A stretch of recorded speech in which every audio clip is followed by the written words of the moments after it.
Hello বন্ধুরা, welcome back to my channel. আজ আমি তোমাদের নতুন রেসিপি দেখাবো। আমি মিক্সার মেশিনে নুন, হলুদ, লঙ্কা, সর্ষে একসঙ্গে সব বেটে নেব। কিছুটা পরিমাণ চিকেন নিয়ে সিদ্ধ করে রেখে এর মধ্যে আমি পেস্ট করা সর্ষেটা এর মধ্যে দিয়ে মেখে রাখবো। এভাবে কিছুক্ষণ আমাকে রেখে দিতে হবে।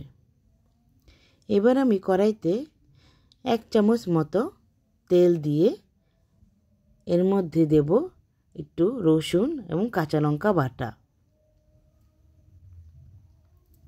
এবার এই মশলাটাকে আমাকে সুন্দর করে কষিয়ে নিতে হবে।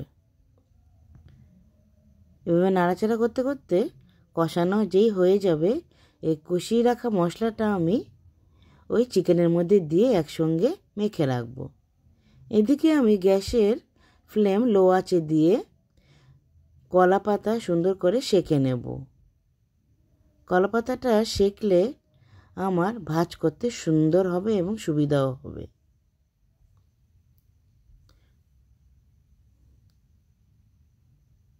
আমি এর মধ্যে কাজু বাদাম বেটেও দিয়ে একসঙ্গে সব মেখে রাখছি।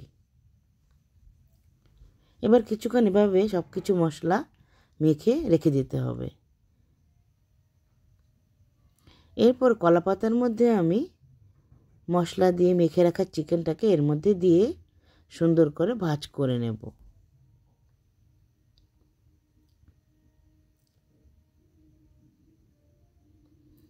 এবার ভাজটা যাতে খুলে না যায় সেজন্য আমি সুতো দিয়ে সুন্দর করে এটাকে বেঁধে নেব।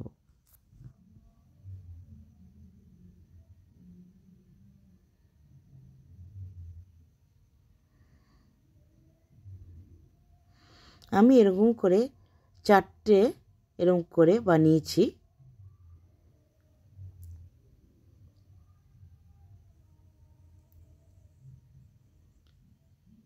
এবার সুন্দর করে না বাঁধলে আমার ভেতরের ভাঁজটা খুলে যাবে,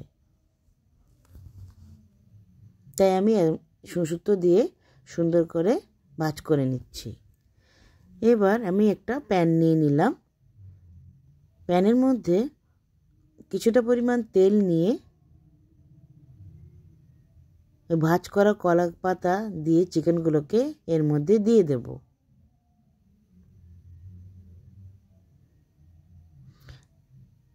প্রথমে হাই ফ্লেমে তেলটাকে গরম করে নেব। এরপর লো আঁচে এভাবে করে আমাকে সব ভেজে নিতে হবে।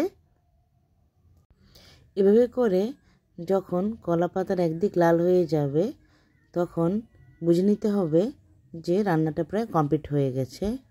তো দেখো আমার রান্না কমপ্লিট হয়ে গেছে। এখন পাতাটা খুলে দেখো কি সুন্দর লাগছে দেখতে চিকেনটাকে। ভালো লাগছে না বন্ধুরা? তোমাদের যদি আমার এই রান্নাটা ভালো লেগে থাকে তাহলে সবাই লাইক, শেয়ার, কমেন্ট করবে। তাহলে আজকে রাখি। Bye bye.